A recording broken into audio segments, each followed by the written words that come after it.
যে ওবায়দুল কাদের আজকে মরিছে না বাঁচে আছে, এই নিয়ে ফেসবুকে খুব ঝড় উঠতেছে। আর যাই হোক, আমরা কিন্তু রাস্তাঘাট ভালোবাসি, তোর এখন কথা ঠিক কিনা? যেটা হাসিনার ভালো বলাই লাগবে ভাইজান, বলাই লাগবে। কিন্তু হাসিনার সবচেয়ে যেটা খারাপ করছে সেটা হলো আলেম ওলামাদের সঙ্গে, ইসলামের সাথে, ইসলামী শিক্ষার সাথে গাদ্দারি করেছে। জোরে কোন কথা ঠিক কিনা? কথা বলেন। এক আল্লামা সাইদি হুজুরকে যদি হাসিনা ছাড়া দিত, বাংলার মুসলমান ওর উপর এত রাগ করতো না। কিন্তু জেলখানায় বন্দি রেখে তাকে আবার হাসপাতাল নিয়ে গিয়ে হত্যা করলো। এই যে ভারতের কথা মতো হাসিনা চলার কারণেই অধিকাংশ মানুষ হাসিনার এত ভালো কাজ দেখেও কিন্তু তারা তার উপর খেপে গেছে। কথা বলেন ঠিক? হ্যাঁ। এখন কিন্তু রাতের বেলা আমরা বক্তারা খুব বিপদে আছি। অনেক রাস্তা তেলতেলা হলেও কিন্তু আমরা যাবার পারতেছি না, চোর ডাকাতের ভয়ে। আমরা ভাঙ্গা রাস্তা নিরাপদ মনে করে বাড়িতে আসতেছি।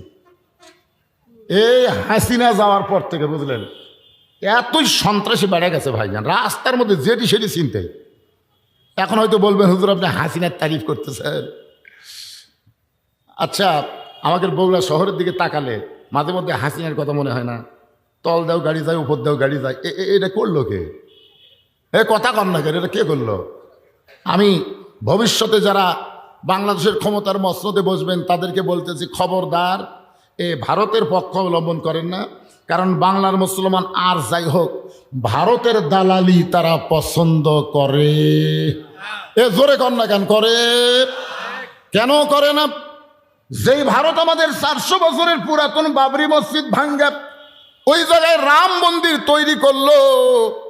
ভারতে মন্দির বানানোর বহু জায়গা আছে, কিন্তু কোনো জায়গায় ফাঁকা জায়গায় মন্দির না বানায়া মসজিদ ভাঙ্গা সে জায়গায় মন্দির বানানোর পর থেকে বাংলার মুসলমানের কলিজার মধ্যে ভারত হলো 1 নম্বর শত্রু। ধরে কোন ঠিক কিনা? একটু মনোযোগ দেবেন। বাংলার মুসলমান নামাজ যদি নাও পড়ে, তারপরেও তারা কিন্তু মসজিদকে ভালোবাসে। বাসে না ভাইজান? আমার এলাকার 2 বেনামাজি গন্ডগোল লাগে, বলতেছে বিশ্বাস যদি না করিস মসজিদ ছিয়া কমরে চল। ওরা কিন্তু নামাজ পড়ে না। তা আমি কইলাম কে রে ভাই নামাজ পড়িস? কয় না। তো মসজিদ? মসজিদ আল্লাহর ঘর হুজুর, আমরা বিশ্বাস করি। শোনেন, মুসলমানের নামাজ না পড়লো মসজিদকে তাদের জীবনের চাইতেও বেশি ভালোবাসে। কথা কন ঠিক কিনা? এই জন্য ভারত বাবরি মসজিদ ভাঙ্গার পর থেকে আমাদের কলিজার মধ্যে একটা আগুন আছে না নাই? এই ভারতের পক্ষে যারা কথা বলবে বাংলার মুসলমান তাদেরকে সহ্য করবে না। কথা প্রসঙ্গে কথা আসলে বললে আপনাদের বললাম একটু খেয়াল করবেন।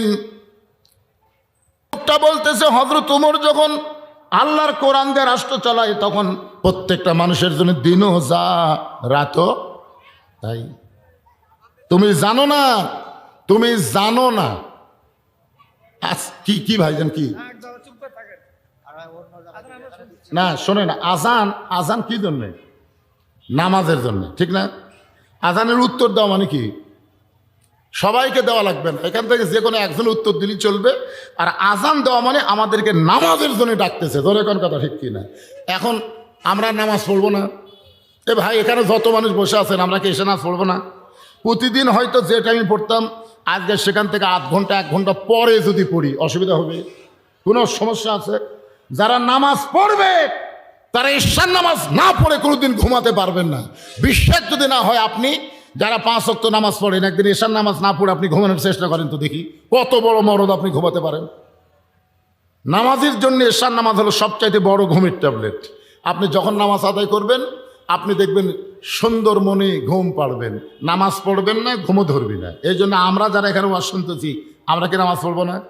আমাদের যে মসজিদকে কেন্দ্র করে আজকের মাহফিল, এই মসজিদে আজান দিলেই আমরা ওয়াজ বন্ধ করে দেব। সমস্যা আছে? একটা সময় আছে ভাইজান। আমি যে ওয়াজটা ধরছি একটা কমপ্লিট লাগবে না?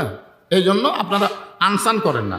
যারা পিছনে দাঁড়িয়ে আছেন আপনারা আল্লাহর রাস্তায় বসেন, বসেন, সবাই বসেন। বসার জায়গা যতক্ষণ আছে আল্লাহর রাস্তায় একটু বসেন। সবাইকে অনুরোধ করতেছি আপনারা বসেন। আর যারা বসে আছেন যদি কারোর সামনে ফাঁকা থাকে, ফাঁকা যদি থাকে আল্লাহর রাস্তায় একটু জমে জমে চেপে চেপে বসেন। শীতের রাত চাপা বসলে কি সমস্যা আছে? যদি ফাঁকা যার সামনে আছে তাকে বলবো একটু জমে বসেন। আর যারা পিছনে রাস্তায় দাঁড়িয়ে আছেন সবাই আল্লাহর রাস্তায় বসেন, একটু জিকির করেন লা ইলাহা ইল্লাল্লাহ, জোরে লা ইলাহা ইল্লাল্লাহ, লা ইলাহা।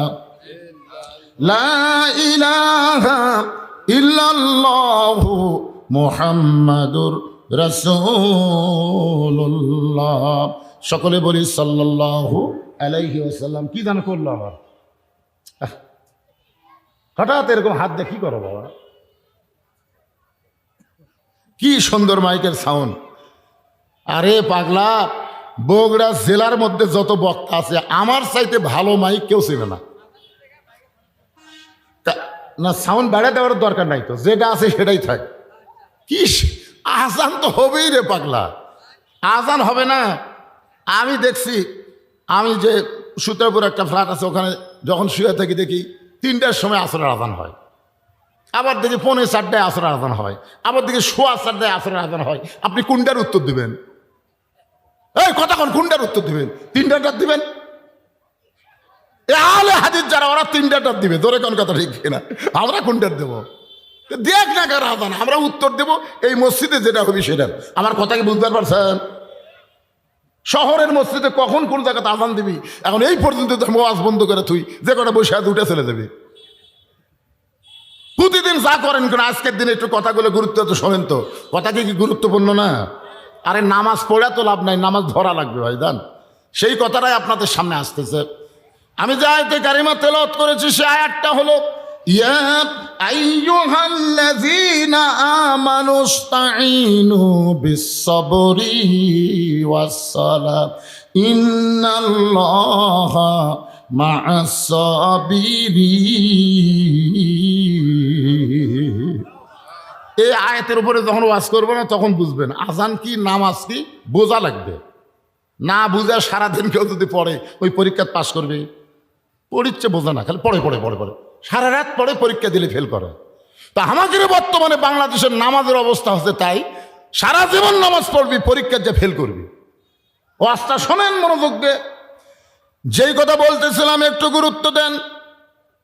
লোকটা বলতেছে হযরত ওমর যখন আল্লাহর কোরআন দিয়ে রাষ্ট্র চালায়, দিনও যা রাতও তাই, আমি আমার গর্ভবতী বউকে নিয়ে অমুক এলাকা থেকে রাতের বেলা নিরাপদ মনে করে অমুক এলাকায় যাচ্ছিলাম, কিন্তু এই জায়গায় আসার পরে আমার বউটার প্রসব বেদনা এত বেড়ে গেছে, আমার বউটাকে তাঁবুর মধ্যে রাইখা আমি অস্থির হয়ে বাইরে ঘুরতেছি। কারণ এখন আমার এত বড় বিপদ আমি পড়েছি, আমার বউটার প্রসব ব্যথা আমি লাঘব করবার পারতেছি না, আমার বউটা এত কান্না করতেছে, আমি এখন কি করব ভাই? ওমর ফারুক লোকটার বুকের মধ্যে নিয়ে কপাল একটা চুমা দিয়ে বলতে, ভাই যান আপনার কোনো টেনশন করা লাগবে না, আমার বাড়িতে একটা ভালো ধাত্রীর খবর আছে। সুবহানাল্লাহ কর না কেন? যেই লোকটা 3বার সালাম দিলে উত্তর না দেখছে এই মিয়া আমাদের মতন এই সামসা নেতা হলো কি করতো? আর কান সারা ছড় মারতো। কিন্তু আল্লাহর ভয়, জোরে বলেন কার ভয়? আল্লাহর ভয়। হযরত ওমর বললেন তোমার কোনো টেনশন নাই, কোনো চিন্তা করো না, একটু ধৈর্য ধরো, আমার বাড়িতে ভালো একটা ধাত্রী আছে। এই বলে হযরত ওমর এক দৌড়ে বাড়িতে আসলেন। এক দৌড়ে বাড়িতে এসে দরজায় সালাম দিলেন, আসসালামু আলাইকুম ইয়া আহলাল বাইত। আব্দুল্লাহর মা সঙ্গে সঙ্গেই দরজা খুলে গেছে। সালাম দিয়ে খেলে আব্দুল্লাহর মা বলা মাত্রই দরজা খুলে গেছে। ওমর ফারুক বললেন, কেগো বিবি, আমি মানুষের কষ্ট রাতের বেলা চোরের মতন দেখি, আর তোমাকে ডাক দাও মাত্রই তুমি দরজা খুলে দিলে, কারণ কি? বউ স্বামীর কপালে চুমা দিয়ে বলতে, স্বামী গো, আপনি যেদিন থেকে মানুষের দুঃখ কষ্ট রাতের বেলা দেখা শুরু করছেন সেদিন থেকে আমি রাতের বেলা ঘুম পারি না, সারা রাত এই দরজায় দাঁড়িয়ে থেকে আপনার নিরাপত্তার জন্য দোয়া করি। ধরে এখন সুবহানাল্লাহ। চিন্তা করেন, নেতা ভালো হতে গেলে তার বউ ভালো হওয়া লাগবে ভাই। আজকে আমাদের অনেক নেতা ভালো হওয়ার চাইছিল কিন্তু বইয়ের কারণে পারেনি। যেমন একটা নেতার নাম হলো পলক। পলকের নাম শুনছেন? ফান্দে পড়িয়া পলক কান্দে রে। পলক এত টাকা কামাই করছে, 1000 কোটি টাকা। এখন পলকের বউ বেগম পাড়ায় মশা মারতিছে, আর পলক জেলখানার মধ্যে কষ্টে জীবন যাপন করতেছে। ধরে কোন কথা ঠিক কিনা? আমি অন্য কোনো নেতার কথা বলি না, সব নেতাই বুড়া বয়সে বাড়ির থাকার চাইতে জেলত যাওয়াই ভালো। কারণ বুড়া মানুষ খালি ফ্যাস ফ্যাস করে, ওই বাড়িতে না থাকে হয় চিল্লা না হয় জেল, যে কোনো একটা ভালো। তোদের কোন কথা ঠিক কি না? বুড়া মানুষ খালি চিল্লা চিল্লি করে। একজন বলতে চিল্লা চিল্লি যদি বন্ধ করবার চাও আর চিল্লাত পেটে দাও। এই চিল্লাত যাওয়া ভালো নয়, জেলত যাওয়া ভালো। কিন্তু পলক একটা যুবক মানুষ, এই পলকের বউ যদি আজকে ভালো হতো তাহলে পলককে এই বিপদের মধ্যে পড়া লাগতো না। ওমর ফারুক বলে, বিবিরে তুমি কি জান্নাতে যাওয়ার চাও? ওমর ফারুকের বউ মুচকি মুচকি হেসে বলে, স্বামী গো, জান্নাতে সবাই যাওয়ার চায়। ওমর ফারুক বললেন, জান্নাতে যদি যাবার চাও তাহলে এইগুলো জিনিস নিয়ে তাড়াতাড়ি বের হও। একটা মেয়ে প্রসব ব্যথায় ভুগতেছে, সেই মেয়েটার বাচ্চা খালাস করতে গেলে যে যেই জিনিস লাগবে সেই জিনিসগুলো নিয়ে তাড়াতাড়ি আমার সঙ্গে বের হও জান্নাতে যাওয়ার জন্যে। হযরত ওমরের বিবি ওমরের সঙ্গে রওনা দিলেন। তাঁবুর উল্টা পৃষ্ঠা দিয়ে বউকে ঢুকাই দিলেন তাঁবুর ভিতরে ঢুকাই দিয়ে ওমর ফারুক লোকটাকে বলতেছেন, ভাইজান, ভালো ধাত্রী তাঁবুর মধ্যে ঢুকেছে, আপনার কোনো টেনশন নাই, আপনি কোনো চিন্তা করেন না। এই কথা যখন বারবার বলতেছে এমন সময় ওমর ফারুকের বউ বলি, আমির আল মুমিনিন, আপনার বন্ধুকে খবর দেন আপনার বন্ধুর বিবি এবং বাচ্চা ভালো আছে। আপনার তো সুবহানাল্লাহ বলেন। ওমর ফারুক তাকায় দেখো ওই লোকটা মাটির পড়ে আস। কারণ ওমর ফারুকের বউ যখনই বলেছে আমির আল মুমিনিন, আপনার বন্ধুকে খবর দেন তার বিবি বাচ্চা ভালো আছে, লোকটা তখন বুঝবার পারছে যে লোকটা আমাকে তিনবার সালাম দিল, আমি সালামের উত্তর দিলাম না। এই লোকটা সাধারণ কোনো মানুষ না, এই লোকটা হলেন হযরত ওমর। যে ওমর রাস্তাতে গেলে শয়তান কয়দিন যায় না, আর সেই ওমর 3বার সালাম দিয়ে সালামের উত্তর দেই নাই। লোকটা মাটির পড়ে আছে। ওমর ফারুক এক টানে বুকের মধ্যে নিয়ে কপালে চুম্বন দিয়ে বললেন, ভাইজান, আমি আগের ওমর নাই, আমি দায়িত্ব পাওয়ার পরে পরিবর্তন হয়ে গেছি। কারণ দায়িত্ব যখন পাইছে হাক্কা তুকাতিহি, যথাযথ ভয় কলিজার মধ্যে একটু মনোযোগ দিবেন। আব্দুল ইবনে ওমর বলতেছে, নবীর সাহাবীরা, তোমরা সবাই যখন ঘুমায় যাও, আমার বাবা তখন ঘুমায় না, গভীর রাত্রে আমার দরজা দিয়ে ডাকতেছে আব্দুল্লাহ আব্দুল্লাহ বলে। আমি দরজা খুলে তাকাই দেখি বাবার হাতে একটা পাঞ্জাবি। আমি খুশি হয়ে বললাম, বাবা, বাইতুল মাল থেকে আমার একটা পাঞ্জাবি দিল, আপনি গভীর রাত্রে আর একটা দিবার আইছেন। বাইতুল মাল থেকে আমার একটা পাঞ্জাবি দিছে, আপনি গভীর রাত্রে আর একটা দিবার আইছেন। ওমর ফারুক বলে, আব্দুল্লাহ, এইটা তোমাকে দেওয়ার জন্য আসি নাই বাবা, এইটা আমার ভাগে পড়েছে। এখন বলো তো, এই ছোট পাঞ্জাবি গায়ে দিয়ে যদি আমি খুতবা দেই তাহলে দেখতে কেমন লাগবে? কারণ মুসল্লির জামা ছোট হলে কেউ কিছুই বলবে না, কিন্তু ইমামের জামার দিকে সবার নজর থাকে। ধরে কোন ঠিক কিনা? আপনারা বলেন তো, মুসল্লির দাড়ির দিকে কোনো মুসল্লির নজর আছে? কার দাড়ির দিকে? ইমামের দাড়ি যদি এক মুষ্টির নিচে হয়, আমাকে ফতোয়া আছে হুজুর, ইমামের দাড়ি যদি এক মুষ্টির নিচে হয় তার পাশে কি নামাজ হবে? আমি বললাম, এটা সালাউদ্দিন ভালো জানে। তখন আমার কয়, হুজুর সালাউদ্দিন কেন? বলে, সালাউদ্দিন দাড়ি মত চাষা এক ব্যক্তিকে জাতীয় ইমাম ঘোষণা করছে। ধরে কোন কথা ঠিক কি না? জাতীয় ইমাম, জাতীয় নেতা কওয়া যাবে কিন্তু জাতীয় ইমাম কওয়া যাবে না। আমি বললাম, ইমামের দাড়ি আপনি কীভাবে মাপলেন? বলে, ইমাম যখন খুতবা দেয় তখন দূর থেকে আমার মুঠ দিয়ে ইমামের দাড়ি আন্দাজ করে দেখি আমার মুঠের সাইজে ছোট হবে। আমি বললাম, ভাইজান, আপনার দাড়ির খবর কি? বলে, আমার দাড়ি আমি মুঠ দিয়ে মাফি নাই। তো আপনার দাড়ি মাফেন না, ইমামেরটা মাফেন কেন? বলে, হুজুর, মুসল্লির যাই হোক ইমামের ঠিক থাকা লাগবে। যেই বাংলাদেশে ইমামের দাড়ি মানুষ মুঠ দিয়ে মাপে, সেই বাংলাদেশে যাকে তাকে ইমাম ঘোষণা করা যাবে। কথা বলেন, জোরে কথা বলেন, যাবে? ওমর ফারুক বললেন, আব্দুল্লাহ, তোর পাঞ্জাবিটা আমাকে দান করে দে। আব্দুল্লাহ বলে, গভীর রাত্রে আমার পাঞ্জাবি আমার বাবাকে দান করে দিলাম। আমার পাঞ্জাবি বাবার পাঞ্জাবি একত্র করে বাবা লম্বা জুব্বা বানায় খুতবা দেয়। এখন বলো, বাবার খুতবা শোনা যায় কিনা যায়? সমস্ত সাহাবীরা চিল্লায় বলে, আত্তাকুল্লাহ হাক্কা তুকাতিহি, আল্লাহর ভয় যখন যথাযথ দুনিয়াতে চালু হয়ে যাবে তখন মুসলমানেরা এমন ভালো মানুষকে নেতা হিসাবে দেখতে পাবে। লিল্লাহে তাকবীর, ওয়ালা তামুতুন্না ইল্লা ওয়া আনতুম মুসলিমুন। মুসলমান যদি মরতে চায়, যার তার আইন মানা যাবে না, আল্লাহর কোরআনের আইন মেনে চলতে হবে। তারপরে মুসলমান হয়ে মরা সহজ হবে।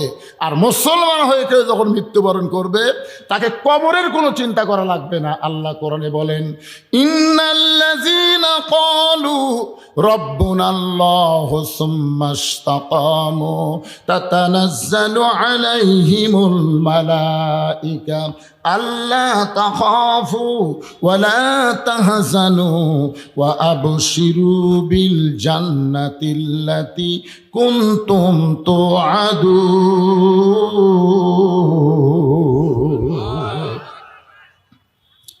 নিশ্চয় যারা আল্লাহকে রব হিসাবে স্বীকার করে এর প্রতি যারা ইস্তেকাম থাকবে, রবের উপরে ইস্তেকাম থাকতে গেলে 1 নম্বর যে আমল তার নাম হলো নামাজ। যেরকম তার নাম কি?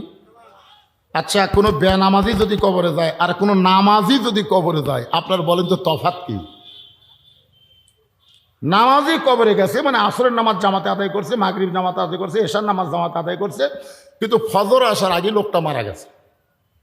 আবার হয়তো ফজরের নামাজ জামাত আদায় করছে, জোহর আসার আগে লোকটা মারা গেছে।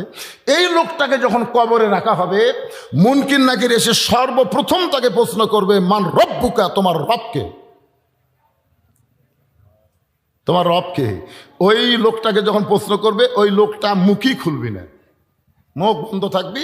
ওই লোকটার পক্ষে নামাজ দাঁড়িয়ে যাবে। কে দাঁড়াবে? নামাজ দাঁড়িয়ে বলবে, এই মুনকির নাকির, কাকে রব সম্পর্কে প্রশ্ন করতেছ? কাকে? তুমি বলো, যেই লোকটা কবরে শুয়ে আছে এই লোকটা কখন থেকে নামাজ শুরু করছে তুমি জানো? মুনকির নাকির বলে, আমি জানি না। যখন মৃত্যুবরণ করেছে তখন পর্যন্ত কত ওয়াক্ত নামাজ পড়ছে তোমার হিসাব আছে? এই মুনকির নাকির, দৈনিক কয় রাকাত নামাজ? ফরজ কয় রাকাত, সুন্নত কয় রাকাত? তখন মুনকির নাকির কয়, কে রে? এই লোকটাকে মান রব্বুকা প্রশ্ন করার সাথে সাথে খেপলো কেন? তাই পাগলা, আমি ওর নামাজ রে ওই মসজিদের যাই নিয়ত করে বলতেছে আলহামদুলিল্লাহ রব্বিল আলামিন। রুকুত যায় বলেছে সুবহান রব্বিয়াল আজিম, সেজদার দিয়ে বলে সুবহান রব্বিয়াল আলা। এতবার রব রব রব রব করিয়া কেবল কবরতে এসে আরামের ঘুম দিছে, আর তুই এসে মান রব্বুকা। এই এতবার যে দুনিয়াতে রবের জিকির করছে, মরার পরে আবার রব। মুনকির নাকির কয়, আল্লাহ ধরা খাসি। আল্লাহ, আল্লাহকে কি ধরা খাচ্ছ? তোমার বান্দাকে মান রব্বুকে প্রশ্ন করার সাথে সাথে নামাজ যে খেপা খেপছে, আল্লাহ বলে যে নামাজ নিয়ে কবরে আছে, ওর রবের উত্তর সহ সব উত্তর হয়ে গেছে। তোরে করছো আর আল্লাহ, এই জন্যে আপনার নামাজ ছাড়া যাবেন না, নামাজ নিয়ে যাবেন। এখানে যত মানুষ বসে আছেন, আপনারা বলেন তো, এখান থেকে বাড়ি যাবার পারবেন তার গ্যারান্টি কার আছে? একটা লোক দাঁড়িয়ে বলেন, হুজুর আমার বাড়ি এদের শাকপালা সবচেয়ে সামনে, আমি বাড়ি যাবই। একটা লোক বলেন তো। বাড়ির যদি যাবার গ্যারান্টি না থাকে, তাহলে মাগরিব বাদ দিয়ে কারা কারা ওয়াজ শুনতেছেন? এই মাগরিব বাদ দিয়ে কারা কারা ওয়াজ শুনতেছেন? আমার ওয়াজের পরে এশার নামাজের জামাত হবে, আপনাকে সবাই নামাজ পড়বেন? এই হাত তুলবার বলতেছে না। অনেক বেনামাজিও তালের মাথা হাত তুলবি, বুঝতেছেন না? আপনারা হয়তো জানেন না, নামাজ সম্পর্কে এমন কথা আছে, লা সলাত লা ঈমানা, যার নামাজ নাই তার ঈমানই নাই। লা সলাত লা দীনা, যার নামাজ নাই তার ধর্মও নাই। বাইনাল আবদি ওয়াল কুফরি তরকুস সালাত, বান্দার কাফের মধ্যে পৃথক করার জিনিসটার নামই হলো নামাজ। এই নামাজ বাড়িতে পড়লে হবে না, এই নামাজ 17 রাকাত মসজিদে জামাতের সঙ্গে আদায় করা লাগবে। যেরকম ঠিক। আর এই নামাজ সম্পর্কে আল্লাহ বলেছেন, যারা আমাকে বিশ্বাস স্থাপন করেছো, আস্তাঈনু বিস-সাবরি ওয়াস-সালাত ইন্নাল্লাহা মা'আস-সাবিরিন, যারা আমাকে বিশ্বাস স্থাপন করেছো, আমি আল্লাহর কাছে যদি তোমরা কিছু পাওয়ার চাও তাহলে ধৈর্য আর নামাজের মাধ্যমে চাও। আল্লাহর কাছে পাওয়ার গেলে কি লাগবে? ধৈর্য, নামাজ, ধৈর্য। আচ্ছা বলেন তো, ধৈর্য আর নামাজ একসাথে আল্লাহ কেন বললেন? কারণ আমাদের সব কাজে ধৈর্য আছে, খালি একটা কাজে ধৈর্য নাই, সেটা হলো নামাজ। আপনি 5 মিনিট পরে জামাত শুরু হবে, কয় মিনিট পরে? আপনি 5 মিনিট আগে তো কোনোদিন ঢোকেন না, আজকে হঠাৎ ঢুকিয়েছেন মনে করেন। কোনোদিনও কিন্তু আকামত দেওয়ার আগে ঢোকেই না, কিন্তু আজকে হঠাৎ মনের ভুলে 5 মিনিট আগে ঢুকেছে। ঢুকে বারবার খালি ঘড়ি দেখতেছে, বারবার নিজে দেখে আবার পরেরটা বলতেছে, ভাই দেখ তোর কয় মিনিট আছে? এখনো 3 মিনিট ভাই। ওইও খুব দুর্বল হয়ে বলতেছে, এখনো 3 মিনিট ভাই। তখন বলতেছে, আজ ঘড়ি লড়তেছে না রে, আজ ঘড়ি লড়তেছে না। এই লোকটাই নামাজ শেষ করে চা স্টলে বসে 1-1 ঘন্টা গল্প করবি, একবারও ঘড়ি দেখবি না। কথা কন না কেন, ঠিক কিনা? কারণ সবচাইতে মসজিদের মধ্যে গেলে মানুষ অস্থির হয়ে যায়। আসলে দোয়া পড়তেছে, আল্লাহুম্মা তাহলি আবওয়াবা রহমতি, এমন একটা রহমতের দরজা দিয়ে তোমার ঘরে ঢুকলাম। যতক্ষণ মসজিদের নামাজের জন্য অপেক্ষা করবেন, ততক্ষণ আল্লাহ তাআলার অবারিত রহমত আপনাদের উপর বর্ষণ হবে। ধরে কোন সুবহানাল্লাহ। তাহলে ওই জায়গায় গিয়ে এত অস্থির হওয়ার কারণ কি? এই কারণে আল্লাহ অন্য জায়গায় বললেন, কদ আফলাহা মান তাযাক্কা ওয়া যাকারা ইসমা রাব্বিহি ফাসাল্লাহ। সাইকেল চালাইতে চালাইতে পেডেল বন্ধ করলে সাইকেল যেমন বন্ধ হয় না, দুনিয়ার মায়া মহব্বত নিয়ে মসজিদে গিয়ে নামাজের নিয়ত করলেও তার নামাজ হয় না। আপনারা বলেন তো, আগে সাইকেল চালাতে চালাতে হঠাৎ পেডেল বন্ধ করছে, সাইকেল কি বন্ধ হবে? ওই যে আগে পেডেল মারার কারণে সাইকেলে একটা গতি তৈরি হয়েছে, এই গতির কারণে বহুদূর পর্যন্ত সাইকেল চলে যাবে। আপনি দুনিয়ার ব্যবসা বাণিজ্য করতে করতে, দুনিয়ার কাজ কাম করতে গিয়ে মসজিদে যাই, আল্লাহু আকবার আল্লাহু আকবারকে যে নিয়ত বানছেন, তখন মিন শারিল ওয়াসওয়াসিল খান্নাস, ভিতরে শয়তান বলতে, তুই যে তাড়াতাড়ি তালা দিয়ে মসজিদের মধ্যে আসলি, তোর চাবি। নিয়ত করার আগে কিন্তু শয়তান বলবি না, নিয়ত করার সাথে সাথে বলতো চাবি রে। তখন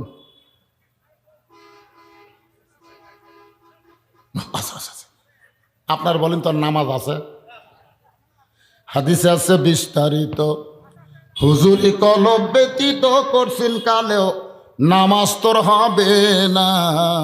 তবে কেন গাও জোয়ারি, মানুষকে দেখাও নামাজ পড়ি, ও তোমার সিদ্ধ বীজে সুফসল ফলে না। আজও কেন আল্লাহর নামাজ ধরতে পারলা না?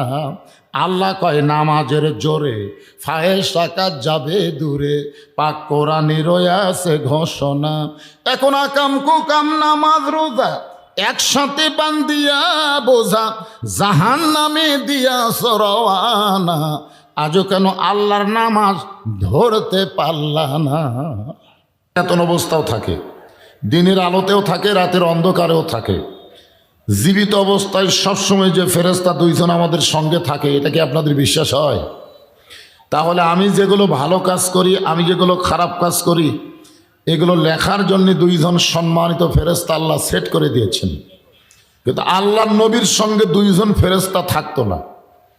এই জন্যই থাকতো না, কারণ নবীর কিছু লেখার দরকার নেই। আর আমরা সকলেই জানি এই দুই ফেরেশতা কোথায় থাকে? কথা কয় না, কান্দে থাকে। তো নবীর কান্দে চড়ার মতন কোনো যোগ্যতা ফেরেশতার আছে? এ কারণে আল্লাহ নবীর সঙ্গে যে ফেরেশতা থাকতো, মাঝে মধ্যে নবীর কাছে আসতো, তার নাম হলো জিবরাইল। আর লাইলাতুল মিরাজে জান্নাত পর্যন্ত যে ফেরেশতা নবীর সঙ্গে ছিলেন, ওই ফেরেশতার নাম হলো জিবরাইল। জিবরাইল বললেন, ইয়া রাসূলুল্লাহ, আপনি যদি জান্নাত থেকে বের না হন, আল্লাহ আপনাকে জান্নাত থেকে বের করে দিবে না। কারণ জান্নাতের একটা শর্ত আছে, আছে না নাই? সত্যটা কি? ঢুকলে বাড়ান লাগবে? আল্লাহ কোরআনে বলেন, সালামুন আলাইকুম তিবতুম ফাদখুলুহা খালিদিন। খালিদিন শব্দের অর্থ হলো চিরস্থায়ী। কেউ যদি একবার জান্নাতে প্রবেশ করে, আল্লাহ তাকে চিরস্থায়ীভাবে জান্নাত দিয়ে দেয়। তা আপনি যদি জান্নাত থেকে বের না হন, আল্লাহ আপনাকে জান্নাত থেকে বের করে দিবে না। জিবরাইল বলতেছেন, আপনাকে জান্নাত থেকে বের হয়ে দুনিয়াতে না যাওয়াই ভালো। কারণ যেই বছর রাসূল মেরাজ করেছেন এই রজব মাসে, আপনারা বলেন তো, সেই বছর রাসূলের জীবন কি শান্তির ছিল না কষ্টের ছিল? জানেন আপনারা? সেই বছর রাসূলের জীবনে বড় বড় 3টা কষ্ট গেছে।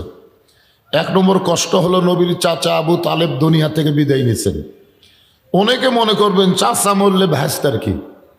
কারণ বাপের সাথে সবচাইতে বেশি গন্ডগোল কার হয়? কথা কয় না, কার হয়? এক হাত জায়গা নিয়ে দেখবেন বাপ চাচার মধ্যে গন্ডগোল।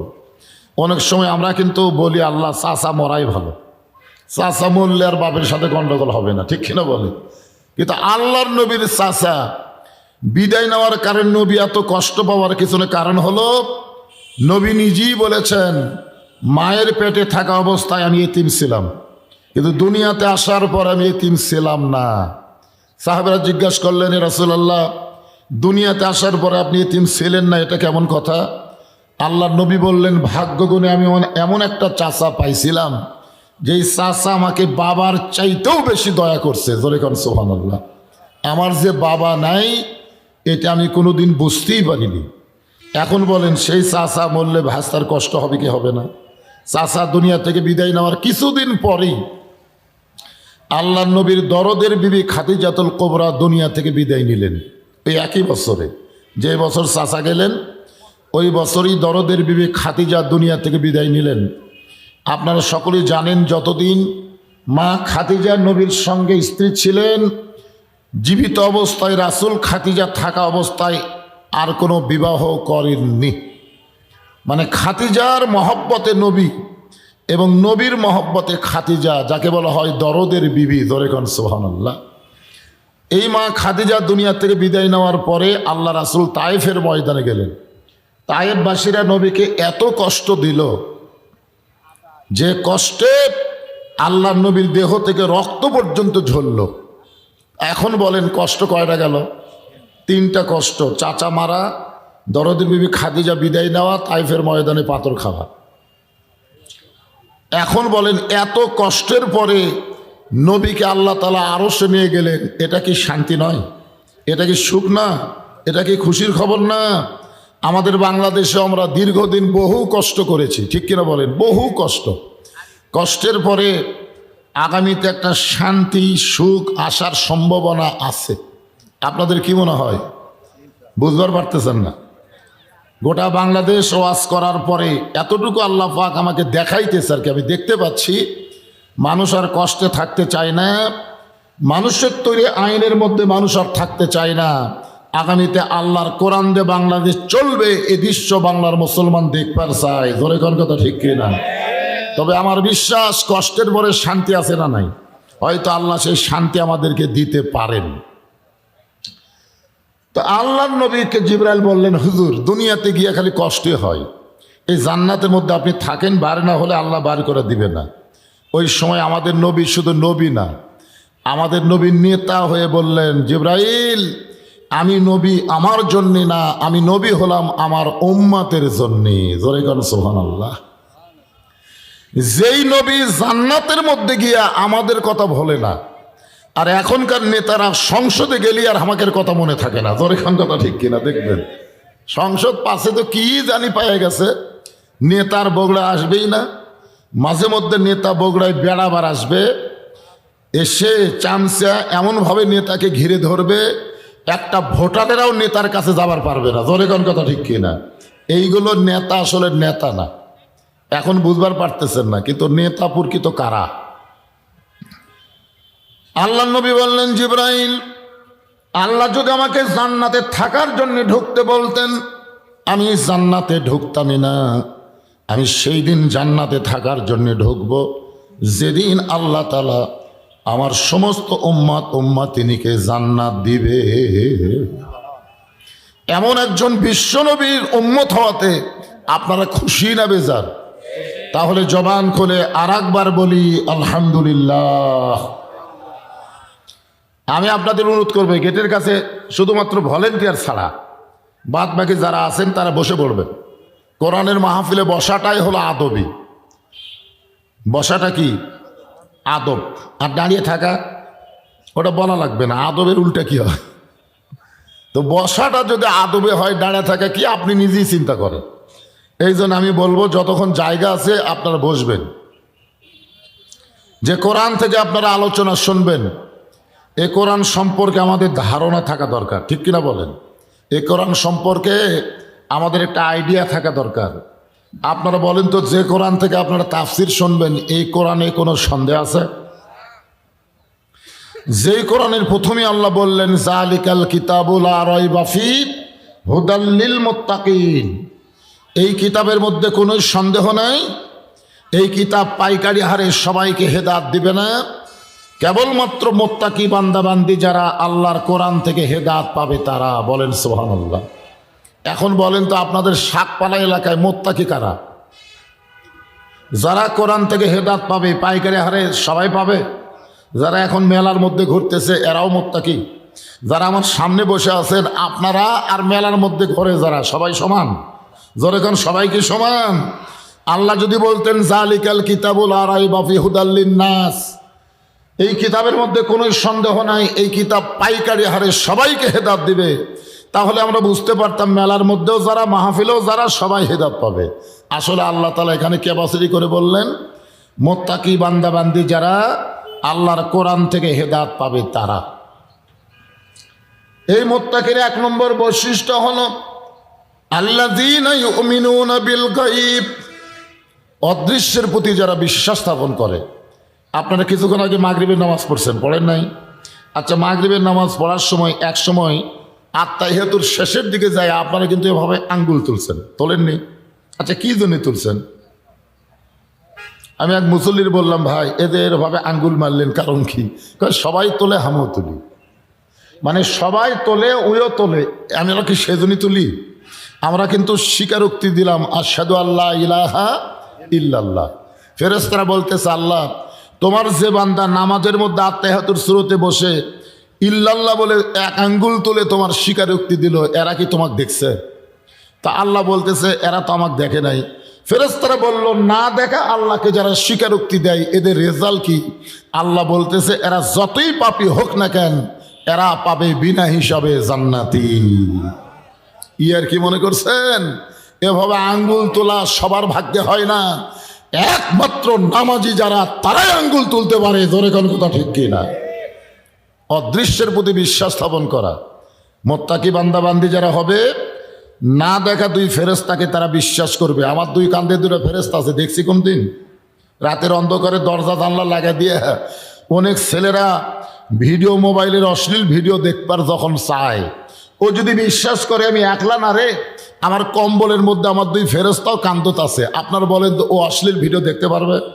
কারণ তোমার দুই কান্দে দুই মোহরি, লিখিতেছেন ডায়েরি, দলিল দেখে রায় দিবে, টাকা পয়সার নাই কারবার। কিরামান কাতিবিনা ইয়ালামুনা মা তাফআলুন। মুত্তাকি বান্দাবান্দি যারা, তারা কোনোদিন চারিদিকে তাকাবে না। আজকে আমরা কোনো কাজ করার সময় চারিদিকে তাকাই, এভাবে চারিদিকে তাকাই, দেখি কেউ নেই, তখন মনে করি কেউ যখন দেখতেছে না তাহলে অন্যায় করি। মুত্তাকি যারা হবে তারা কোন দিকে তাকাবে? চারিদিকে না তাকালে কোন দিকে তাকাবে? ওরে বাবারে, কে দেখতেছে? কথা বলেন না কেন, কে দেখতেছে? হ্যাঁ, এই জন্য সবাই মুত্তাকি হওয়ার পারে না। অনেক নামাজিও দেখবেন মুত্তাকি হওয়ার পারে না, নামাজ পড়ে তারপরও চারিদিকে তাকায় দেয় কেউ নাই, অন্যায় করে। অথচ যে ব্যক্তির নামাজ আদায় করবে সে কিন্তু অন্যায় করবে না, কিন্তু নামাজ যারা পড়ে তারা করতে পারে। এই কোরআন শরীফে নামাজ পড়ার কথা এক জায়গাও নেই, ইকরাউস সালাত কোনো জায়গাত নাই, সব জায়গায় আছে আকিমুস সালাত, নামাজ কি করো? কায়েম করো।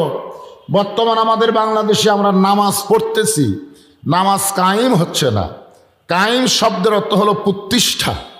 আপনার বলেন তো, এখানে যত মানুষ আমরা বসে আছি সবার পরনে কাপড় আছে না নাই? সবার শরীরে কাপড় আছে না নাই? তাহলে বোঝা গেল আমাদের বাংলাদেশে কাপড় পরা এটা কায়েম হয়ে গেছে, এটা প্রতিষ্ঠা পেয়ে গেছে। এখন যদি কোনো উলঙ্গ মানুষ আপনাদের কাছে এসে বসবার চায়, ন্যাংটা মানুষ, আপনারা কে কাছে বসাবেন? বসাবেন? বরং সবাই ন্যাংটাকে তাড়া দিবেন, না হয় জোর করে তাকে কাপড় পরাবেন, যে কোনো একটা করবেন, হয় তাড়াই দিবেন না হয় কাপড় পরাবেন। তাহলে বোঝা গেল যেখানে কাপড় পরা প্রতিষ্ঠা হয়ে গেছে, কায়েম হয়ে গেছে, এই জায়গায় ন্যাংটা মানুষকে যেমন মনে হয়, যেদিন বাংলাদেশে নামাজ কায়েম হবে সেদিন বেনামাজিকে ন্যাংটার মতন মনে হবে। ধরে কোন কথা ঠিক কিনা? হয় তাকে সমাজ থেকে তাড়াই দিবেন, না হয় তাকে যেভাবেই হোক নামাজ আদায় করার ব্যবস্থা করাবেন। ধরে কোন কথা ঠিক কিনা? এখন আপনারা বলেন তো, আমাদের বাংলাদেশে কি নামাজ কায়েম হয়েছে? তো নামাজ কায়েম কি দেওয়া হবে? আমার ওয়াজ দেওয়া হবে? আমি কি 2-4 বছর হলো ওয়াজ করতেছি? আমার এমন কোনো ওয়াজ নাই যে ওয়াজ আমি নামাজের ওয়াজ করি নাই। আপনারা ইউটিউবে খুঁজে দেখেন, আমার এমন একটা ওয়াজ পাবেন না যে ওয়াজে নামাজের 2-4 মিনিট আমি ওয়াজ করিনি, কিন্তু আমি ওয়াজ করে দেখতেছি কান্ত হচ্ছে না। তার মানে বোঝা গেল আমাদের বাংলাদেশে নামাজ কায়েম করতে গেলে ওয়াজ দেওয়া হবে না। নামাজ কায়েমের সিস্টেম, নামাজ কায়েমের পরিবেশ, নামাজ কায়েমের সমাজ, নামাজ কায়েমের রাষ্ট্র তৈরি করা লাগবে। জোরে কোন কথা ঠিক কিনা? এই রাষ্ট্র তৈরি করতে হবে কিভাবে? এই বিধানকে আল্লাহর কোরআনে আছে না নাই? দরকার আছে না নাই?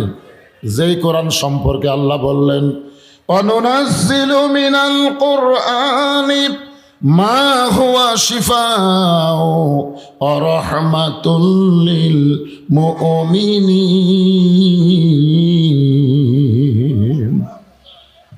আল্লাহ কোরআনকে নাজিল করেছেন মুমিনদের যাবতীয় রোগের শিফা হিসাবে, রহমত স্বরূপ। সুবহানাল্লাহ বলেন। এই শিফাটার স্লোগান হলো সব সমস্যার সমাধান দিতে পারে আল কোরআন। এটা কি আপনারা বিশ্বাস করেন? শুধুমাত্র কোরআনের ওয়াজ শুনলে হবে না তো। আপনারা যে কোরআনের ওয়াজ শুনতেছেন, আপনাদের চাইতেও বেশি গুরুত্ব দিয়ে কোরআন শুনেছে, তার নাম কি?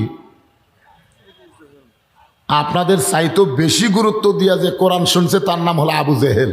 ধরে বলেন তার নাম কি? আপনারা তো খ্যারের উপর শীতের দিনে বসা বসা আওয়াজ শুনতেছেন, ও তো বসার জায়গা পায়নি, ও সামনেও দাঁড়াবার সাহস পায়নি, ও পিছনে দাঁড়ায়া আলোর মধ্যেও না, অন্ধকারে চোরের মতন চুপি চুপি 2-1 ঘন্টা না, সারা রাত কোরআন তেলাওয়াত শুনছে, সারা রাত।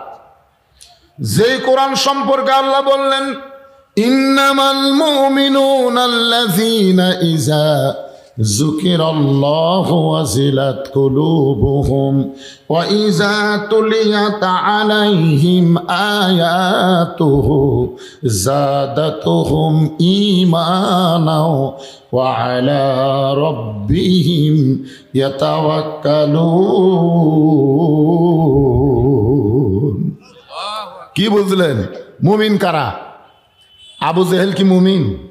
কোরআন শুনছে, কোরআন শুনছে সারা রাত। সকালবেলা গিয়ে মিটিংয়ে মুখ ফসকে বলে ফেলেছে, এত সুন্দর কোরআনের বাণী, রাতটা কোন দিক দিয়ে গেল আমি বুঝবারই পারিনি। যেরকম আমরা অনেকে বলি বদরুল রশিদ 2 ঘন্টা ওয়াজ করলো রে, বোঝাই গেল না, অথচ এশার নামাজ পড়লো না। কি বুঝতেছেন? বদরুল রশিদ 2 ঘন্টা ওয়াজ করলো, বোঝাই গেল না, অথচ এই লোকটা ফজরের নামাজ পড়লো না। আপনারা বলেন তো, এর চরিত্র আর আবু জেহেলের চরিত্র কি সমান না? আমার কথা কি বুঝতেছেন? তা আবু জেহেল বলতেছে এত সুন্দর কোরআনের বাণী, রাতটা কোন দিক দিয়ে গেল আমি বুঝবারই পারিনি। তা আবু সুফিয়ান বলে, নেতা যেই কোরআন শুনতে সারা রাত চলে যায়, বোঝা যায় না, সেই কোরআন ধরলে অসুবিধা কি? শুনলেই যদি এত মজা, তাহলে এটা ধরার দরকার আছে না নাই? এই জায়গায় বাংলাদেশে সমস্যা, এই জায়গাতে সমস্যা। কোরআনের ওয়াজ শুনবে কিন্তু কোরআন ধরবে না। কোরআন ধরা মানে কি? কোরআন অনুযায়ী নিজে চলার চেষ্টা করা, এরই নাম হলো কোরআন ধরা। তা আবু জেহেল বলতেছে কোরআনকে যদি আমরা ধরি তাহলে আমাদের ভুয়া নেতৃত্ব চলবি না। কি নেতৃত্ব? আজকে বাংলাদেশে যারা ভুয়া নেতৃত্ব দিবার চায়, বিসমিল্লাহির রহিম বলে শুরু করে মানুষের আইনের কথা বলে, মানুষের রাষ্ট্রের কথা বলে, মানুষের সংবিধানের কথা বলে, বিসমিল্লাহ যতই বলুক, এরা আসলে ভুয়া নেতৃত্ব দিবে, আল্লাহর কোরআনের নেতৃত্ব দিবে না। জোরে কোন কথা ঠিক কিনা? কথা বলেন। তা আবু জেহেল কোরআন শুনবে ঠিকই, কিন্তু কোরআন গ্রহণ করবে না। এখন আপনারা বলেন, আমরা কি আবু জেহেলের মতন শুনবো? খালি শুনবই? সামিনা ও তাআনা, আল্লাহ বলেছেন খালি শুনলে হবে না, এটাকে গ্রহণ করা লাগবে, এটাকে ধরা লাগবে। এই কোরআনকে যদি আমরা ধরি মুত্তাকি হয়ে, এই মুত্তাকি সম্পর্কে আল্লাহ বলতেছেন ইয়া আইয়ুহাল্লাযীনা আমানুত্তাকুল্লাহা হাক্কা তুকাতিহি ওয়া লা তামুতুন্না ইল্লা ওয়া আনতুম মুসলিমুন। এই মুত্তাকির ব্যাখ্যা করতে গিয়ে আল্লাহ এখানে বলতেছেন যে হুদাল্লিল মুত্তাকিন, কোরআন থেকে হেদায়েত নিতে গেলে কি হওয়া লাগবে? মুত্তাকি হওয়া লাগবে। এই মুত্তাকির একটা ব্যাখ্যা হচ্ছে যারা আমাকে বিশ্বাস স্থাপন করেছে। আল্লাহ বলতেছেন যারা আমাকে বিশ্বাস স্থাপন করেছ, তোমাদের এক নম্বর কাজ হচ্ছে আত্তাকুল্লাহ, ভয় করতে হবে। কাকে? তো আল্লাহকে আমরা বর্তমানে ভয় করতেছি ঠিকই, কিন্তু জাগা মতো করতেছি না। আল্লাহর ভয় কি মাঝে মাঝে না সব সময়? তো আপনি মসজিদের মধ্যে কার ভয়? কথা কয় না। তো বগুড়ার বড় মসজিদ বা বাইতুর রহমান মসজিদে আপনি যখন জোহরের নামাজ আদায় করবেন, জোহরের নামাজ, কোন নামাজ? নিয়ত করেছেন আল্লাহর ভয়ে সোয়াবের আশায় সামনে কাতারে নামাজ পড়ব। কার ভয়ে? আল্লাহর ভয়ে সোয়াবের আশায় সামনে কাতারে নামাজ পড়লে সোয়াব কম না বেশি? কিন্তু দরজাত গিয়া আপনি পায়ের দিকে তাকায় দেখলেন 3000 টাকার জুতে। মসজিদের দরজাত গিয়ে আপনি পায়ের দিকে খেয়াল করে দেখেন আপনার জুতার দাম কত? 3000 টাকা। মনে করেন 3000 টাকার জুতে। এখন আপনি বলেন তো আল্লাহর ভয়ে জুতার দরজাত রেখে আপনি কি সামনে কাতারে বর্তমান পরিবেশে যাবার পারবেন? যে পরিবেশ বর্তমানে চলতেছে এই পরিবেশে আল্লাহর ভয়ে জুতার দরজাত থুয়া এই মাইকের সাউন্ড এরকম খারাপ করে দিলা কেন? এতক্ষণ তো ভালোই আসছিল, বিসমিল্লাহ কয়ে হাত দিল। হ্যাঁ, সাউন্ড বাহিরে যদি কম হয় বাহিরে দাও, ভিতরে দিও না, ভিতরে তো যথেষ্ট সাউন্ড হচ্ছে। তোমাকে মিশিংয়ের ক্যাপাসিটি বাহিরে দাও, ভিতরে দিও না, ভিতরে খালি গম গম করতেছে, সেটা বুঝতে পারবে না। আসলে মুরগির তলে 12 ডিম দিছে, 10টার বাচ্চা হচ্ছে, 2টার বাচ্চা হয়নি। আপনারা বলেন তো এই 2টা ডিমের বাচ্চা না হওয়ার কারণ কি? কারণ হলো তাপ পাওয়া মানে বুকের নিচে থাকেনি, ডিমগুলো থাকা লাগবে মুরগির কারতলে, কিন্তু ওই 2টা ডিম খালি বাহিরে, বারবার খালি বাহিরে গেছে। তো বাহিরে ডিম থাকলে যেমন বাচ্চা হয় না, এই সামিয়ানার বাহিরে যতই চেষ্টা করেন সাউন্ড দিয়ে কাম হবে না, কারণ ওরা বাইরের লোক। ওরা কিসের লোক? ওরা বাহিরের লোক। ভিতরে আসা লাগবে। আল্লাহ ভিতরে আসার কথা বলেছেন পুরাপুরি ভাবে। উদুক হলো সিলমে কাফা। কাফা মানে কি? পুরাপুরি সামিয়ানার তলে আসা লাগবে, এ ভিতরে আসা লাগবে।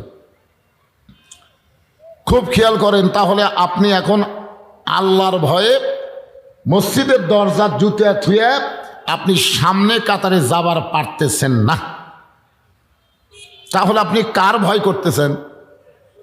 কথা কয় না, চোরের ভয়।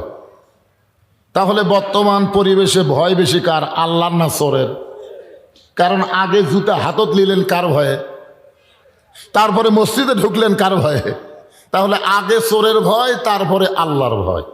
এই ভয়ে যদি কিয়ামত পর্যন্ত হায়াত পান, একটা ওয়াক্ত নামাজ আপনার কবুল হবে না। শুধুমাত্র ভয় করা লাগবে কার? তা চোরের ভয় কেন? আমার এক বন্ধু বলতেছে, ভাই বগুড়া একটা জায়গা কিনলাম কিন্তু বাসা করবার পারতেছি না। তা আমি কইলাম কেন ভাই, টাকা নাই? কই টাকাও আছে, তো করতেছেন না কেন? বলে চাঁদাবাজের ভয়। ধরে কারণ কিসের ভয়? বাসা করবার গেলেই ভিত থেকে শুরু করা লিনটন পর্যন্ত খালি দেওয়াই লাগবে, এই ভয় আমি বাসা করতেছি না। আপনার বলেন তুই আল্লাহর ভয় করতেছে না, না চাঁদাবাজের ভয়? তাহলে মসজিদে নামাজ পড়ে পারতেছেন না চোরের ভয়ে, জুতা নিয়ে বাইরে রাখতে পারতেছেন না, আবার বাসা বাড়ি করবার পারতেছেন না চাঁদাবাজের ভয়। এত ভয় বাংলাদেশে থাকবে না যদি আল্লাহর কোরআন দিয়ে বাংলাদেশ চলে। ধরে কোন কথা ঠিক কিনা? একটা ভয়ও থাকবে না। তাহলে পুরাপুরি আত্মাকুল্লাহ ডিগ্রি অর্জন করতে গেলে মানুষের তৈরি করা সমাজ দেওয়া হবে না, মানুষের তৈরি করা রাষ্ট্র দেওয়া হবে না, আল্লাহর কোরআনের রাষ্ট্র লাগবে। ধরে কোন কথা ঠিক? হ্যাঁ। এরপর আল্লাহ বলতেছেন হাক্কা তুকাতিহি, ভয় করার মতন ভয় করা লাগবে, সবসময় ভয় করা লাগবে, করার মতন ভয়। এই ভয় করার মতন ভয় কেমনে হয় এইটা বোঝানোর জন্য বলতেছে, একটু মনোযোগ দেন। আমাদের বাংলাদেশের মতন, এই খেয়াল করেন, আমাদের বাংলাদেশের মতন 96টা দেশ একত্র করলে যত বড় এরিয়া হবে তার চাইতে বেশি এরিয়ার একজন খলিফা ছিলেন হজরত উমর। ধরে কোন সুবহানাল্লাহ।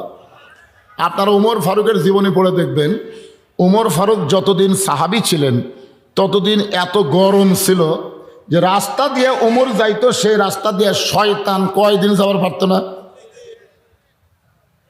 কিন্তু হজরত উমর যেদিন থেকে মদিনার খলিফা হলো সেই দিন থেকে হজরত উমর কিন্তু এত গরম ছিল না, উমরের মতো নরম মানুষ কেউ ছিল না। বলেন সুবহানাল্লাহ। তাহলে চিন্তা করে দেখেন, আল্লাহর কোরআন দিয়ে যখন কাউকে দায়িত্ব দেওয়া হয়, সে ক্ষমতা পাওয়ার আগে হয়তো গরম থাকতে পারে, কিন্তু আল্লাহ যখন ক্ষমতা দেয় তখন কি হয়? নরম হয় না গরম হয়? আর আমাদের বাংলাদেশে নরম কখন হয়? ক্ষমতা পাওয়ার আগে নরম। গরিবের বন্ধু, সমাজসেবক, জনদরদী নেতা গাড়ির থেকে নামে ফকিরক সালাম দেয়। আসসালামু আলাইকুম চাচা, কেমন আছেন? ফকির চারিদিকে তাকায় দেয়, কে রে বাবা, কারে সালাম দিলে? আপনাকে দিলাম, আমি তো ভিক্ষা করে খাই। তাই ভোটের আগে চাচা আপনিও তো হামু তাই আই নেতা রে। ভোটের আগে নেতা এত নরম হয়ে গেছে, সাধারণ মানুষের কাছে গিয়ে হাত ধরে ধরে মনে করতেছে নেতার চাইতে ভালো মানুষ কেউ নাই। যেই ক্ষমতা পায়া গেল, ক্ষমতার মালিককে হাই হাই নেতার সাইজ। কিন্তু আল্লাহর কোরআন দিয়ে যখন রাষ্ট্র চলবে, আগে থাকবে এমন রাস্তাতে গেলে শয়তান 40 দিন যায় না। সেই মানুষটা অর্ধ পৃথিবীর খলিফা হইয়া জুমার দিনে যখন খুতবা দেয়, এমন সময় একজন সাহাবী দাঁড়িয়ে বলতেছে, আমিরুল মুমিনিন, আপনার খুতবা আমরা শুনবো না। ওমর ফারুক চমকে গেল, কি জন্যে ভাইজান? আমার দোষটা কি? কোন দোষে আমার খুতবা শুনবা না? সাহাবী বলতেছে, আমাদেরকে খাটো পাঞ্জাবি দিয়া আপনি লম্বা জুব্বা পরে খুতবা দিচ্ছেন। আমাদেরকে খাটো পাঞ্জাবি দিয়ে আপনি লম্বা জুব্বা কোথায় পাইলেন? এটা যতক্ষণ না বলবেন ততক্ষণ আপনার খুতবা মানে বক্তব্য শুনব। আচ্ছা বলেন তো, মানুষের আইন দিয়ে যদি রাষ্ট্র চলতো, এরকম কথা বলার সাহস হতো? কে রে তুই রে? আরে ওমর ফারুক কিছু বলার আগেই ওমর ফারুকের চামচের আওয়াজ ধরে সেই সাইজ করতো। কিন্তু আমাকে নেতা কি করবে? যা করবে করবে, তুই ধরার খেয়ে। এটা হলো মানুষের আইন। আর আল্লাহর আইন যখন চালু হবে, মসজিদের মধ্যে কার আইন চলে? ইমাম যদি 4 রাকাত নামাজে 3 রাকাতে বসে, ইমাম যদি দাওরা পাস হয়, ডবল টাইটেল পাস হয়, কিন্তু অটো ভ্যান চালক চিন্তা করবে আসরের নামাজ তো 4 রাকাত, 2 বৈঠক, 2 রাকাত আর 4 রাকাত, ইমাম যে 3 রাকাতে বসলো, অটো ভ্যান চালক আল্লাহু আকবার বলছে, আল্লাহু আকবার। কি সাহস! ইমাম ভুল করছে, ভ্যান চালক লোকমা দিছে। ইমাম মনে মনে বলতেছে 41 সালের আগে আমি উঠবো না। এই মনে করে ইমাম যদি বসায় থাকে, স্বৈরাচারী হয়ে বসে থাকে, আপনার বলেন তো মসজিদের মুসল্লি ভ্যানালার পক্ষে যাবে না নেতার পক্ষে যাবে? কারণ ভ্যানালা যেটা বলছে এটাই ঠিক, ইমাম যেটা করতেছে এটা ব্যাঠিক। আল্লাহর ঘরের মধ্যে ঢুকে নবীর তরিকা মোতাবেক নামাজ পড়াবার পারলে তুই ইমাম, যদি পড়াবার না পারিস তোকে পরিবর্তন করে আর একটা নেতা বানাবো। কারণ মসজিদে কোনো মানুষের আইন চলে না, মসজিদে আইন চলে কার? আরো জোরে বলেন। আচ্ছা, আমাদের বাংলাদেশে মসজিদে আল্লাহর আইন চলে, সমাজে চলে না কেন? এই না চলার পিছনে কারণ কি আপনারা জানেন? কারণ হলো, আওয়ামী লীগকে যদি জিজ্ঞাসা করেন মসজিদ কার ঘর, বলবে আল্লাহ। বিএনপিকে জিজ্ঞাসা করেন মসজিদ কার ঘর, কয় আল্লাহ। জামাত ইসলামকে জিজ্ঞাসা করেন মসজিদ কার ঘর, আল্লাহর। যে দলই করুক না কেন, যদি মসজিদ ব্যাপারে বলেন কার, সবাই বলবে আল্লাহ। বাংলাদেশের সমস্ত দলের মানুষ মসজিদ আল্লাহর ঘর বিশ্বাস করছে, কিন্তু গোটা বাংলাদেশও যে আল্লাহর এই বিশ্বাস এখনো করেনি। ধরে এখন কথা ঠিক কিনা? আপনারা বলেন তো, মসজিদ কার? দেশ কার? পৃথিবী কার? খালি মুখ দিয়ে ধারাপথের মতন আল্লাহর আল্লাহ ঠিকই, কিন্তু মসজিদের মতো বিশ্বাস করেনি বলে মসজিদে কোনো রাজনীতি চলে না। সব দলের মুসলমান এক কাতারে নামাজ পড়ে। ধরে কোন কথা ঠিক কিনা? কারণ আল্লাহর ঘরের মধ্যে দলাদলি চলবে না, আল্লাহর ঘরের মধ্যে আগে পাত চলবে না, কাতার সোজা করা লাগবে। তো আল্লাহর ঘরের মধ্যে বিশ্বাস করলেন, বাহিরে বিশ্বাস করতেছি না। কারণ একটা, আজকে আমরা বলবো তাবারাকাল্লাযী বিয়াদিহিল মুলক ওয়া হুয়া আলা কুল্লি শাইইন কদির। গোটা পৃথিবীর রাজত্ব, কর্তৃত্ব, মালিকানা একমাত্র কার হাতে? সমস্ত ক্ষমতার মালিক কে? না, আপনার খুব জোরে বললেন না। আমাদের 5 ফেরের 4 টালে গল্প হচ্ছে, বুঝলেন? যা আগে আওয়ামী লীগ ক্ষমতা ছিল, আগামীতে বিএনপি ক্ষমতাতে আসতেছে। আগে কে ছিল ক্ষমতা? আর আগামীতে বিএনপি আসতেছে। আমি এই কথা শুনে বললাম নাউজুবিল্লাহ, নাউজুবিল্লাহ, নাউজুবিল্লাহ। আমার এই নাউজুবিল্লাহ শুনে 3-4 জন বলতে, হুজুর আপনি কি বিশ্বাস করেন না? আমি বললাম না। তো বিশ্বাস করেন, আওয়ামী লীগও ক্ষমতা ছিল না, বিএনপিও ক্ষমতা আসবে না, সব সময় ক্ষমতায় থাকবে না আমার আল্লাহ। ধরে খান কথা ঠিক কিনা? আপনার বলেন তো, আওয়ামী লীগ ক্ষমতা ছিল? যদি আওয়ামী লীগ ক্ষমতা থাকে, তাহলে 24 সালের 5ই আগস্ট খবর কি? কথা কয় না, কি খবর? তাহলে বিএনপিও ক্ষমতা আসতেছে না, আল্লাহ ইচ্ছা করলে কাউকে ক্ষমতা দেয় পরীক্ষা করার জন্য, লিয়াবলুয়াকুম আইয়ুকুম আহসানু আমালা, তোমাদেরকে পরীক্ষা করা হবে সুন্দর আমলের জন্য। ব্যবসায়িক হবা, অপমান করে ন্যাংটা করে ক্ষমতার থেকে নামায় দেওয়া হবে। জোরে কোন কথা ঠিক কিনা? তাহলে সবসময় যিনি ক্ষমতায় তিনি কে? ওয়াহুয়া আলা কুল্লি শাইইন কদির, প্রত্যেকটা বিষয়ের উপরে একমাত্র ক্ষমতা কার? এই কথা বলার সময় যারা জবান খুললেন না, সমস্ত বিষয়ের উপরে ক্ষমতা কার, এই কথাটাও আপনি জবান খুলে বললেন না, বিশ্বাস করেন আপনি লেখা রাখেন মরার 2 দিন আগে আল্লাহ আপনার জবান বন্ধ করে দিবে। 2 দিন আগে থেকে আপনি কেন ও করবেন আর কথা মুখ দিয়ে বাড়াবে না। কি জন্যে? এই কোরআনের হক কথাটা, সমস্ত ক্ষমতার মালিক আল্লাহ, এই কথা যখন আপনি বলবেন না, মরার সময় আপনার মুখে আল্লাহ আল্লাহ উচ্চারণ আল্লাহ করতে দিবে না, আল্লাহ করতে দিবে না। কারণ মুনাফিকের মুখে কোনোদিন ঈমানের কলেমা মরার সময় উচ্চারণ হবে না। জোরে কোন কথা ঠিক কি না? এই জন্য এখন থেকে চর্চা করার দরকার আছে না নাই?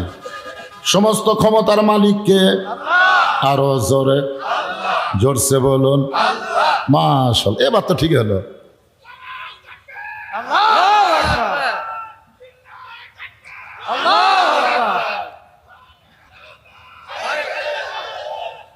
এই ঘরে ঘরে বাদ দেন তো, ই এক ঘরে ঘরে কয়ে কয়ে শেষ হয়ে গেছে। আশা করতেছি ইনশাআল্লাহ আল কোরআনের আলো, কোরআন হাদিস যেখানে, দুনিয়ার মুসলমান লিল্লাহে তাকবীর। হ্যাঁ, একটু মনোযোগ দিয়ে শুনবেন। তো এখন উমর ফারুকের চোখ দিয়ে পানি পড়তেছে কার ভয়ে? আরো জোরে, পাঞ্জাবি লম্বা, হায় হায়। হাক্কা তুকাতিহির ব্যাখ্যা করতে গিয়ে বলতেছে একটু মনোযোগ দেবেন। এমন সময় আব্দুল্লাহ ইবনে ওমর, ওমর ফারুকের সন্তান, যোগ্য সন্তান, 30 পারা কোরআনের হাফেজ। সুবহানাল্লাহ কন না কেন? হাদিসের হাফেজ। শুধু 30 পারা কোরআনের হাফেজ না, হাদিসেরও হাফেজ। চিন্তা করে দেখেন নেতার বেটার যোগ্যতা কেমন হওয়া দরকার। আল্লাহর কোরআন দিয়ে যখন বাংলাদেশ চলবে, তখন নেতার বেটারা যতই শিক্ষা গ্রহণ করুক, আল্লাহর কোরআনের শিক্ষা তাদের জন্য বাধ্যতামূলক হবে। জোরে কোন কথা ঠিক কিনা? আল্লাহর কোরআন দিয়ে যখন বাংলাদেশ চলবে, তখন তিনি শিক্ষামন্ত্রী হবার পারবেন না। শিক্ষামন্ত্রী হতে গেলে আল্লাহর কোরআন নবীর হাদিসের জ্ঞান থাকা লাগবে। জোরে কোন কথা ঠিক কিনা?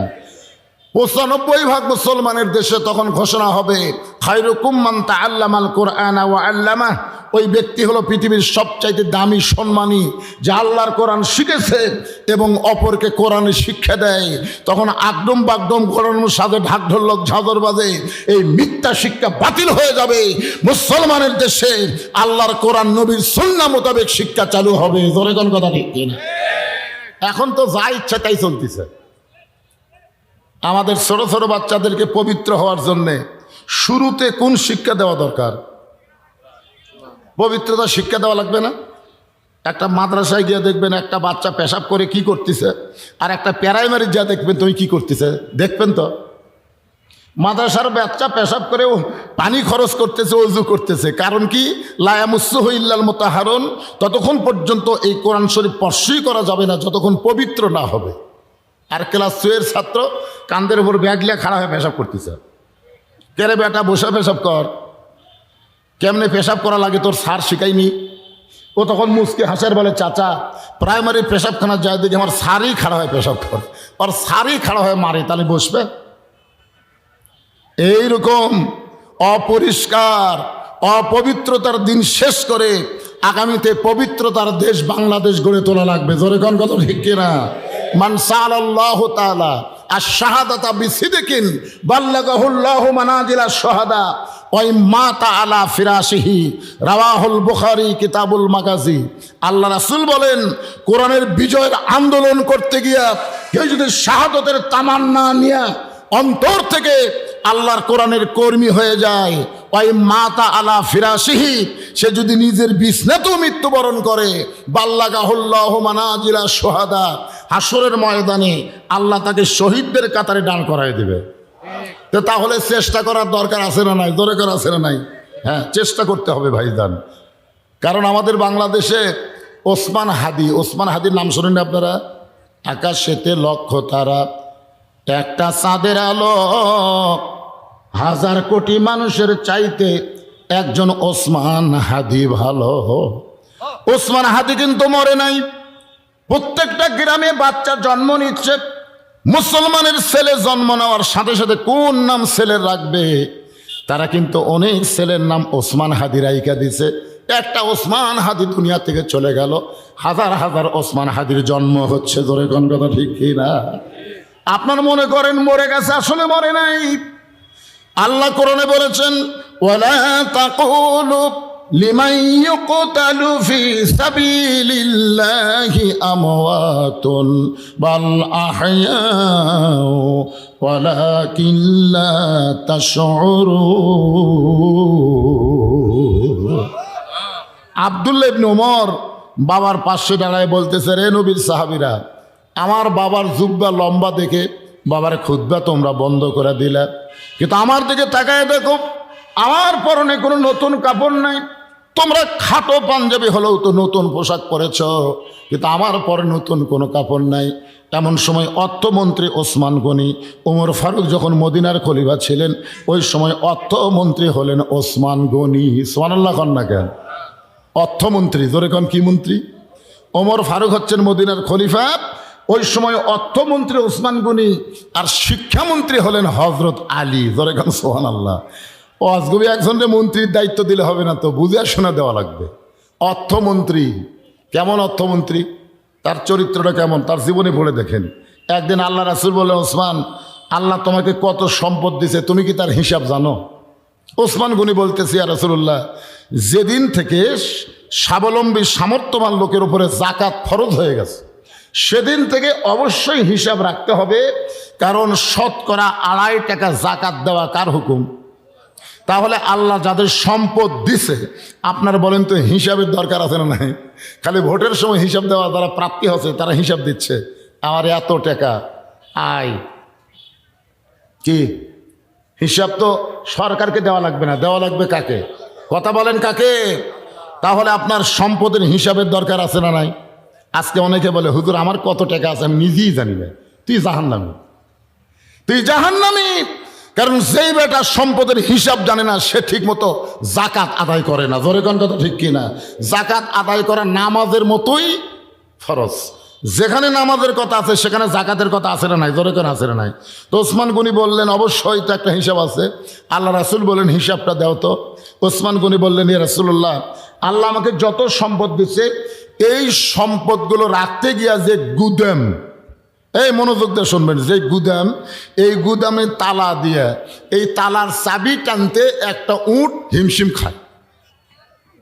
আচ্ছা, এ ওয়াজ শোনার পরে সুবহানাল্লাহ বলেন না? তার মানে কোন দিকে তাকে আছেন আপনারা?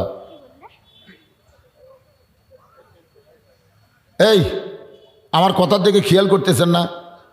করতেছেন? তাহলে কত সম্পদ আল্লাহ যে সম্পদ দিচ্ছে, সেই সম্পদ গুদামে রাখে, এই গুদামে তালা দিয়া গুদামের চাবি টানতে একটা উট হিমশিম খায়। রাসূল বলেন, ওসমান, আল্লাহ যদি তোমার সমস্ত সম্পদ ফেরত চায়, কারণ সম্পদ দিছে কে? যদি আল্লাহ ফেরত চায়, তুমি কি করবা? কি মনে হচ্ছে? আমার করো কি কয়? হ্যাঁ, সম্পদ নাই ওই দিবি। বাবা বসো বসো। যেই বলছে সমস্ত সম্পদ যদি আল্লাহ ফেরত চাই, তুমি কি করবা? সঙ্গে সঙ্গে ওসমান গনি মারছে দৌড়। সমস্ত সাহাবীরা ভাবতেছে ওসমান গনি দৌড় দেওয়ার কারণ কি? আল্লাহ রাসূল বললেন, একটু ধৈর্য ধরো। কিছুক্ষণ পরে দেখা যায় ওসমান গনি যে উটটা চাবি বহন করে, ওই উটটা রশি ধরে ধরে নবীর কাছে এনে বললেন, ইয়া রাসূলুল্লাহ, সমস্ত গুদাম না, গুদামের শুধু সম্পদ না, গুদামের তালা, গুদামের চাবি বহনকারী উটটাও পর্যন্ত আমি আল্লাহরে দিয়া দিলাম। নবী আসমানের দিকে তাকাই বলেন, আল্লাহ, এই পরীক্ষার তো ওসমান গোল্ডেন এ প্লাস পেলো, আপনি ওসমানও কি দিবেন? চাওয়া মাত্রই সমস্ত সম্পদ আপনাকে দিয়ে দিবার চাই। আল্লাহ বললেন, হাবিব, আমি আল্লাহ ছিলাম গানি, আল্লাহ গানি আনতুমুল ফুকারা। আমি আল্লাহ হলাম গানি, আমার গানি ডিগ্রি আমি ওসমান রে দিয়া দিলাম। সেই ওসমান হচ্ছেন অর্থমন্ত্রী, যাকে তাকে অর্থমন্ত্রী করা যাবে না। মন্ত্রী করার আগে কোরআন দিয়ে যখন রাষ্ট্র চলবে, সেই মানুষটার মধ্যে ইন্নাল্লাহ ইয়ামুরুকুম আন তুআদ্দুল আমানাতি ইলা আহলিহা ওয়া ইযা হাকামতুম বাইনান নাস আন তাহকুমু বিল আদল। আল্লাহু আকবার। ওসমান গনি বলেন, আব্দুল্লাহ, আজকে জুমার দিনে সবাই নতুন পোশাক পরেছে, তুমি পুরাতন কাপড় পরে কেন নামাজ পড়তে আসলা? আব্দুল্লাহ বলতেছে, আমি যদি আজকে নতুন কাপড় পরতাম তাহলে আমার বাবার জুব্বা লম্বা হতো না। রে নবীর সাহাবীরা, তোমরা হয়তো জানো না, যেদিন থেকে আমার বাবা মদিনার খলিফা হয়েছে সেদিন থেকে আমার বাবার দায়িত্ব হলো সবাই ঘুম পাড়বে, আর আমার বাবা চোরের মতন চুপি চুপি একা একা মানুষের দুঃখ কষ্ট নিজের চোখে দেখবে। কার ভয়ে? কার ভয়ে? কোনো নিরাপত্তা নাই, কোনো পুলিশ নাই, কোনো র্যাব নাই। বাংলাদেশের মতন ৯৬টা দেশের খলিফা একা একা ঘরে, আর আমাকে এমপি একলা আসুক তো, উনি বলে গরিবের বন্ধু, আয় পুলিশ আসিস কেন? মন্ত্রীরা একলা আসো, পুলিশ ছাড়া বার হওয়ার পারে না। তার মানে কি? আল্লাহকে পুরাপুরি নিরাপত্তা দানকারী বিশ্বাসী করে, ঠিক কিনা বলেন? আল্লাহ কোরআনে কি বলেছেন? অমাইয়া তাওয়াক্কাল আলাল্লাহ। কিছু লোক তো এমন আছে যে দান করাকে জুলুম মনে করে। আল্লাহ কোরআনে বলেছেন, অমা তুনফিকু মিন শাইইন ফি সাবিলিল্লাহি ওয়াফা ইলাইকুম ওয়া আনতুম লা তুজলামুন। এটাকে তোমরা জুলুম মনে করো না। তোমরা যেটা দিবে, আমি আল্লাহ ফকির না রে, তোমরাই ফকির। তুমি আমাকে 10 দাও, ওয়াফা ইলাইকুম, আমি তোমাকে 100 ফিরাই দেব। এ কথা কি আমার না আল্লাহর? তাহলে আপনারা আল্লাহ দিতে ভয় পান কেন? আল্লাহ কি নিবে? আল্লাহ ফেরত দিবে। আল্লাহ বলেছেন, আমি তোমাদের দিকে ফিরাই দেব। আল্লাহর একজন বান্দা 100 টাকা দান করছে, আল্লাহ দানকে কবুল করেন। যারাই যে নিয়ত করে দান করতেছে, আল্লাহ সকলের নেক নিয়ত নেক আশাকে আল্লাহ আপনি কবুল করেন। আল্লাহুম্মা আমিন। ইয়া আইয়ুহাল্লাযীনা আমানুস্তাঈনু বিস-সাবরি ওয়াস-সালাম ইন্নাল্লাহা মা'আস-সাবিরিন। এশার নামাজের পরে আবার পুরা দস্তুর মাহফিল চলবে, এবং মাহফিল শেষে আপনাদের জন্য স্পেশাল বিরিয়ানির ব্যবস্থা আছে ইনশাল্লাহ। খালি না, স্পেশাল বিরিয়ানির ব্যবস্থা আছে গরুর গোস্ত দিয়ে। শেষ পর্যন্ত আপনারা থাকবেন। মাগরিবের পরে যে হারে আপনারা এসেছেন তাতেই মাহফিল টইটুম্বুর হয়ে গেছে। এরপরে তো মাহফিলের বেড়া খোলা লাগবে ইনশাল্লাহ। তাই এই জন্য আপনারা সবাই আসবেন। আমার জামাই সহ আরও কিছু বক্তা আছে, তারা আলোচনা করবে। আমি সংক্ষিপ্ত একটা মোনাজাত করবো আপনাদের নিয়ে, একটু বসেন। আল্লাহুম্মা আমিন। আল্লাহুম্মা আনতাস সালাম ওয়া মিনকাস সালাম তাবারাকতা ইয়া যাল জালালি ওয়াল ইকরাম। আয় আল্লাহ, মাগরিবের নামাজের পর থেকে এই পর্যন্ত যতটুকু আলোচনা করলাম, আল্লাহ যদি কোনো ত্রুটি বিচ্যুতি হয়ে মাফ করে দাও। যা হাদিয়া মঞ্জুর করো সোনার মদিনায় কবুল করে নাও। যারা কষ্ট করে মেহনত করে তোমার মসজিদকে কেন্দ্র করে জান্নাতের বাগান লাগাইছে, আল্লাহ তাদের সকলকেই জান্নাতি মানুষ হিসেবে কবুল করে নাও। আজকের মাহফিলের সম্মানিত সভাপতি কবুল করো, আজকের মাহফিলের সহসভাপতি কবুল করো, আজকের মাহফিলের প্রধান অতিথি বিশেষ অতিথির আল্লাহ কবুল করো। আল্লাহ মসজিদ কমিটিকে কবুল করো, যারা কষ্ট করে এত সুন্দর আয়োজন করেছে, আল্লাহ তাদের সকলকে মাফ করো। আমার মা বোনদেরকে কবুল করো। আল্লাহ মেহেরবানি করে, আমি অসুস্থ, আমার মতো অসুস্থ অবস্থায় যারা হাত তুলেছে সবাইকে সুস্থতার নিয়ামত দান করো। আমরা সেই দিন খুবই তৃপ্তি পাবো, শুধু কোরআন শুনবো না, যেদিন কোরআন মোতাবেক আমরা চলতে পারবো। আল্লাহ কোরআন মোতাবেক চলার একটা পরিবেশ আমাদের বাংলাদেশে দান করে দাও। সুবহান রাব্বিকা রব্বিল ইজ্জাতি আম্মা ইয়াসিফুন ওয়া সালামুন আলাল মুরসালিন আলহামদুলিল্লাহি রাব্বিল আলামিন। আসসালামু আলাইকুম ওয়া রাহমাতুল্লাহ।